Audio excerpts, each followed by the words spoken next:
آپ یہ بھی جانتے ہیں، پہلے بتا چکا ہوں کہ امامیہ فرقہ، اسماعیلیہ فرقہ، اثنا عشریہ فرقہ یا سبعیہ فرقہ، کیسانیہ فرقہ، زیدیہ فرقہ، کچھ باتیں آپ کے سامنے پہلے آ چکی ہیں۔ امامیہ، اسماعیلیہ اور اثنا عشریہ، ان کا یہ عقیدہ ہے کہ امامت صرف اور صرف حضرت علی رضی اللہ تعالیٰ عنہ کی فاطمی اولادیں جو ہیں اسی نسل میں امام ہمارا رہے گا، اور حضرت علی رضی اللہ تعالیٰ عنہ کے جو غیر فاطمی اولاد ہے، یعنی حضرت علی کی فاطمہ کے علاوہ جو دوسری بیویاں ہیں ان سے جو نسل چلی ہے ان کے اندر امامت کا اختیار کسی کو حاصل نہیں ہے۔ یہ فرق سمجھ لیں۔ زیدیہ فرقہ کا یہ کہنا ہے کہ حضرت علی ابن حسین امام زین العابدین کے نام سے جن کو ہم جانتے ہیں، میدان کربلا میں بچ گئے تھے، تو ان کے جو بیٹے ہیں امام باقر بڑے، اور امام باقر کے ایک بھائی ہیں زید، تو جو زید کے ماننے والے ہیں وہ زیدیہ کہلاتے ہیں۔ پھر مختار بن عبید ثقفی، جس کا ٹائٹل لقب کیسان تھا، جو ان کو ماننے والے ہیں، اور وہ جو ہے محمد بن حنفیہ کو، جو حضرت علی رضی اللہ تعالیٰ عنہ کی دوسری بیوی سے تھے، ان کو مانتا تھا، لہٰذا وہ کیسانیہ کہلایا، یہ زیدیہ کہلایا۔ اور زیدیہ کا اور کیسانیہ کا یہ کہنا ہے کہ امامت حضرت علی کی غیر فاطمی اولاد کے اندر بھی چل سکتی ہے، لہٰذا شیعہ کا بعض گروہ محمد بن حنفیہ جو حضرت فاطمہ رضی اللہ تعالیٰ عنہ سے نہیں ہے، دوسری بیوی سے ہے، ان کو بھی اپنا امام مانتا ہے، اور ان سے بھی ایک امامت کا سلسلہ ان کے نزدیک چلتا ہے۔ اب یہ بھی آپ کے سامنے بات کئی بار آ چکی ہے کہ حضرت علی رضی اللہ تعالیٰ عنہ نمبر 1،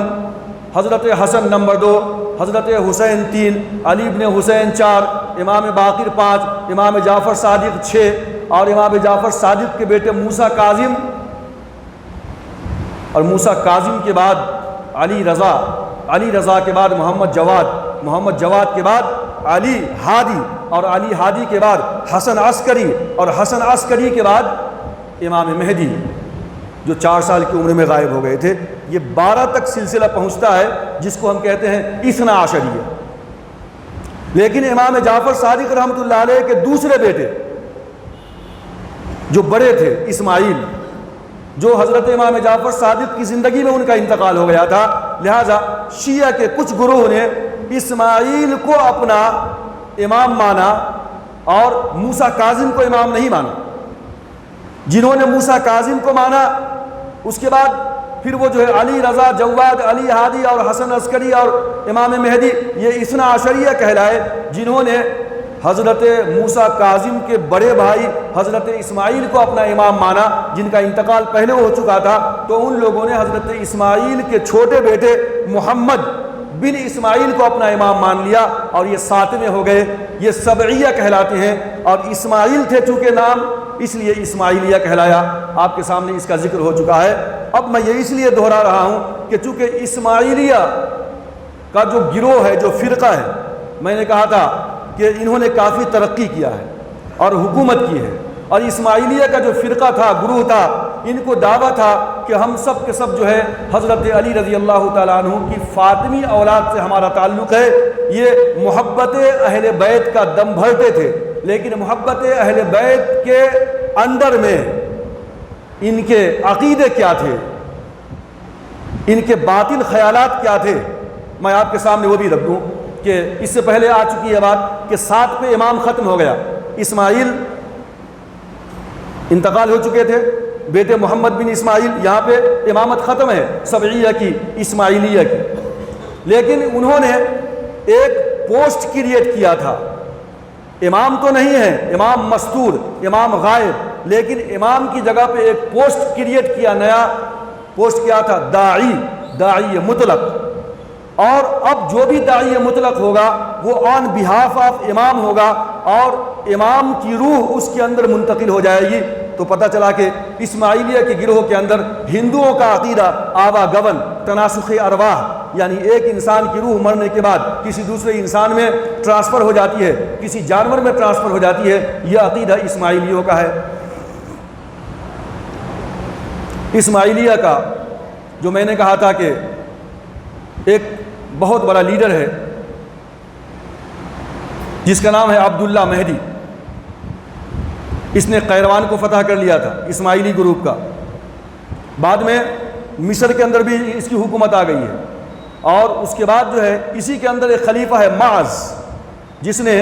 قاہرہ کی بنیاد ڈالی تھی۔ یہی وہ خلیفہ معز ہے اسماعیلیہ کا کہ جس نے جو ہے جامع ازہر کی جو ہے تعمیر کی تھی اور بہت ترقی دیا تھا۔ تو اب وہ سلطنت کون سی کہلاتی ہے؟ اسماعیلیوں نے جو سلطنت بنایا ہے اس کا نام رکھا تھا سلطنت فاطمیہ۔ ہسٹری کے اندر سلطنت فاطمیہ، چونکہ عبید اللہ مہدی کو اس بات کا دعویٰ تھا کہ ہم حضرت علی رضی اللہ تعالیٰ عنہ کی فاطمیہ اولاد سے ہیں، لہٰذا اس نے حضرت فاطمہ کے نام کے اوپر سلطنت فاطمیہ کی بنیاد ڈالی۔ اور بنیاد کون سی تھی؟ تیونس، قیروان اور مصر۔ ان کے جو تمام کے تمام خلیفے ہیں یا جتنے بھی سمجھیے کہ امام ہیں وہ کون کون سے ہیں، ذرا اس پہ ایک نظر آپ ڈالیں تو آپ کو پتہ چلے گا کہ پھر میں باطنیہ فرقہ کا ذکر کروں گا آپ کے سامنے، اور کرامتہ کا ذکر کروں گا کہ باطنیہ اور کرامتہ کا تعلق بھی اسماعیلیہ سے ہے۔ اور میں نے پہلے کہا تھا کہ بہرہ کا تعلق بھی داؤدی بہرہ، سلیمانی بہرہ، وہ بھی اسماعیلی ہے۔ پھر میں نے یہ بھی کہا تھا کہ خوجے اور آغا خانی یہ بھی اسماعیلیہ فرقے کی ہی ایک شاخ ہے، اس سے قبل آپ کے سامنے گفتگو آ چکی ہے۔ تو مصر کے اندر عبید اللہ جو تھا جس کا لقب تھا مہدی، مہدی کے بعد ہے قائم، قائم کے بعد تھا منصور، منصور کے بعد تھا ایک شخص معز، اس کے بعد تھا معز کا بیٹا عزیز، اور اس کے بعد ایک شخص تھا حاکم، اور اس کے بعد ایک شخص تھا ظاہر، اور ظاہر کے بعد تھا مستنصر، اور مستنصر کے بعد تھا مستعلی، اور مستعلی سے میں نے ایک نزار کا ذکر کیا تھا، نزاری فرقہ چلا گیا تھا ایران، اور جہاں پہ اس کو آغا خان کا ٹائٹل ملا تھا، اس سے پہلے ذکر آ چکا ہے آپ کے سامنے۔ تو یہ جو ہے مستنصر تھا، مستنصر کے بعد مستعلی، مستعلی کے بعد تھا عامر، اس کے بعد حافظ، اس کے بعد ظافر، اس کے بعد فائز، اور اس کے بعد عضد۔ یہ تقریباً 14 کے آس پاس یہ تمام کے تمام خلفاء ہیں جو فاطمیین مصر کے خلفاء کہلائے جاتے ہیں، اور یہ اسماعیلیہ کے امام بھی کہے جاتے ہیں۔ اب جبکہ سب سے پہلا اسماعیلیوں کا جو خلیفہ ہے یعنی فاطمی سلطنت کا عبید اللہ مہدی میں نے کہا تھا، اس کے بعد قائم ہے، منصور ہے، معز ہے، عزیز ہے، وغیرہ وغیرہ جو میں نے آپ کے سامنے ذکر کیا۔